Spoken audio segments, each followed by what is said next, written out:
Hi, I'm Jennifer and this is Kate, and welcome back to our Catholic Kitchen, where every month we try out a new to us recipe from a different Catholic cookbook. So this month our cookbook is the Lenten Cookbook, perfect since we're right in the middle of Lent. And the recipes are by David Geisser, and then there's also essays by Hahn. So from this one, we're trying the recipe for hot cross buns with cornmeal, because longtime viewers on our channel know we're always on the hunt for a good and easy hot cross bun recipe for Holy Week, and we're intrigued with the addition of cornmeal in this one. How is that going to make it different? And we're also going to be trying the energy smoothie from this cookbook, which seems like it could be a good option for fasting days. And then you all know how much we love St. Bernadettte here and Our Lady of Lourdes. So in their honor, we are going to be making a batch of Our Lady of Lourdes chicken soup with dumplings. It looks really good. We got this recipe from the Catholic Cuisine website, but it's originally from a cookbook called Building the Family by Suzanne Fowler. So that's the lineup of recipes, so let's get started. So before we start cooking, let's talk about this cookbook for a minute. The recipes are by David Geisser, as Kate mentioned, and he is a former Vatican Swiss Guard, a professional chef. He also wrote the Vatican Cookbook and the Vatican Christmas Cookbook. And if you've been watching this cooking series for a while, you will know that we have tried both of those cookbooks and it did not go well. He is a professional chef and a lot of those recipes are written for professional chefs. So they're way above our skill level, and this cookbook definitely has recipes like that. When we got it, the first recipe we opened to was for octopus with vegetable puree. So that is not happening here, but there definitely are some simpler recipes with less exotic ingredients that we think we can handle. So hopefully we will be okay. The essays in this book by Dr. Hahn are definitely wonderful and a great resource. He covers a lot of different topics like the history of fasting, Ember Days, Rogation Days. He even mentions how to do a traditional black fast for Lent, which is having only one meal a day and then only eating that meal after sunset. There are a lot of rules for the black fast. It sounds very hard and very complicated, and we are not doing that this Lent. The book also has a lot of beautiful sacred art in it. So in one of his essays, he mentions a picture of Saint Martha slaying a dragon with a broom. So you know how we love art here. We definitely had to track down that picture. It's from the Joy of Cooking cookbook, and it shows Saint Martha of Bethany slaying a Tarasque, which is a dragon that represents kitchen drudgery, and she's doing it with a broom. Go Martha. So we're going to start first with the hot cross buns. And for that, you need milk, sugar, cornmeal, yeast, salt, butter, eggs, and then craisins or raisins. Yeah, we're not so much raisin fans here, so we're wondering, will it still taste good with craisins? Let us know in the comments, do you put raisins in your hot cross buns or not? So we started up by mixing up the cornmeal with the water, and then doing the flour, and the yeast, and the sugar, and the milk, making a little well in the middle, which overflowed, and stirring that up. Then added some more sugar, then some butter. Then we added in the cornmeal mixture and mixed it all together. Then added in some more flour since the dough was a bit sticky. And we let it rest and then shaped the hot cross buns and basted those with water before letting them rest again. And then after that, we basted them with some egg yolks and scored them.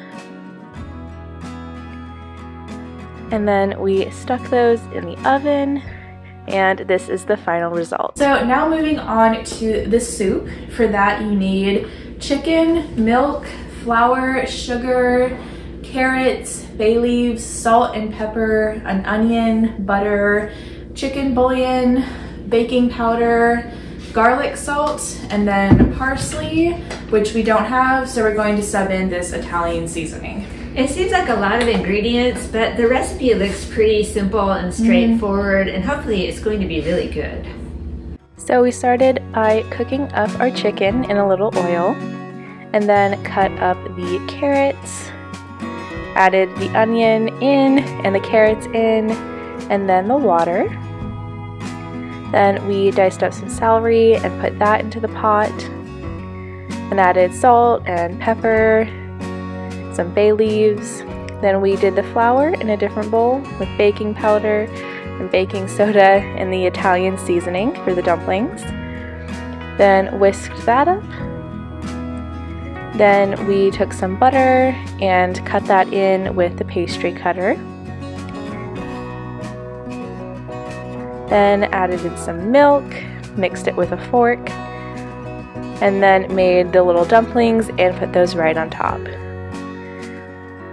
We let those cook covered for 10 minutes, and then flipped them and then cooked them uncovered for another 10 minutes. Then finally, for the energy smoothie, it is very simple. You just need milk, mango chunks, orange juice, and plain Greek yogurt. We're using frozen mango chunks, but if you just have fresh mangoes, you can use that with ice cubes. This book does have a lot of really simple breakfast recipes in it that look good for Lent, so there is that. Hopefully this is going to turn out. For the smoothie, we just did the mangoes, orange juice, milk, and yogurt into the blender and just blended that all together. Okay, so while everything else is cooking, we're going to try the energy drink. Ours definitely didn't turn out as bright orange as the photo, and since they showed eating it with a spoon, we got spoons, which I think is a good call because it is pretty thick. Yeah. And we did double the recipe because it originally said it only served one. But after doing that, it could probably serve 4 pretty easily. Yeah, 4 to 6, I think, but we'll see how it tastes.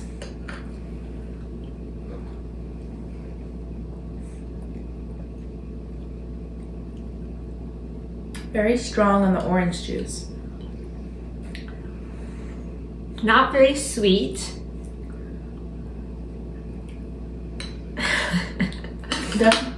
Okay, honestly, it's just meh. It's just average. It's just okay. It's not sweet enough to be sweet and yummy, and it's not tart enough to be tart. So it's kind of falling. I mean, it tastes like a smoothie. Like a smoothie, like a mildly sweet smoothie. Good, but not life-changing. Healthy for sure. This smells so delicious. It smells so good. I can't wait to taste it.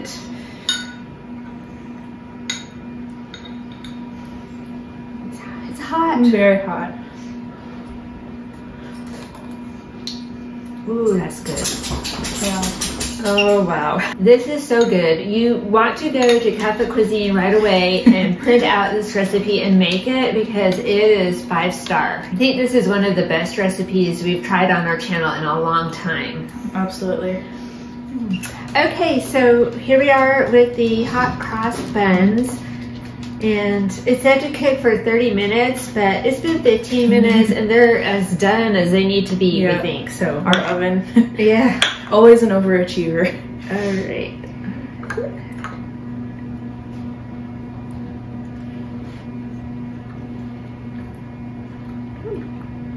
They definitely have a little bit of a different texture with the cornmeal.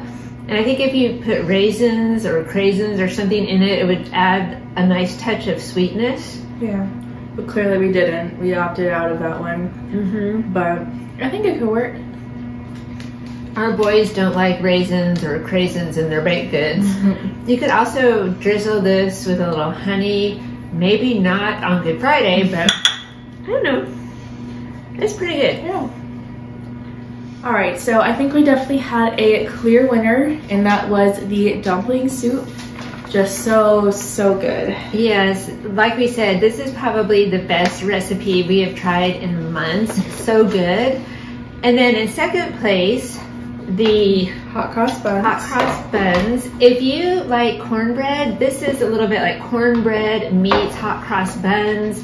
I think it would be really good with the raisins in it. We will say though that the recipe was a bit unclear in certain spots, it was hard to tell what to do and when to do it and how to split the ingredients, and it wasn't the easiest to follow. Definitely the directions were not very clear, and we just kind of had to feel our way, but the end result was pretty good for sure. And in the last spot would be the smoothie. It did grow on us while we were drinking it, and we feel like it would be good if you gave up like sweet treats for Lent, because it's got enough sweetener in it, but not like a ton of added sugar or anything. Yeah, you could definitely get away with it, and it would be a good quick breakfast type of meal.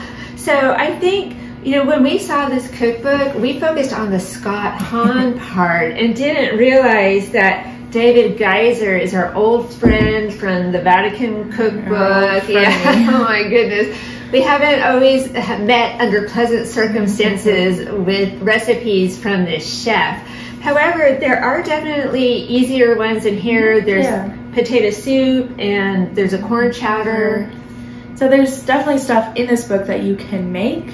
Or if you're feeling more adventurous, you can try the octopus. You can buy the $30 saffron if you want to. Right, you can buy the rice wine vinegar and the lemon olive oil and just knock yourself out with all the gourmet touches. We, however, we're just happy it turned out. So there you go. So we would love to see the original cookbook that this recipe, Our Lady of Lourdes dumpling and chickens, came from. The Building the Family Cookbook by Suzanne Fowler, and we looked it up though, and it's out of print and it's very expensive, so maybe shame. Maybe interlibrary loan can help us out. I don't know. So that was our Catholic cooking for the month of February. So we hope you enjoyed the video. Let us know in the comments if you try the chicken and dumplings. We would love to know if you enjoy it as much as we did. So we hope you enjoyed the video. Thanks for watching, and we'll see you next time. Bye.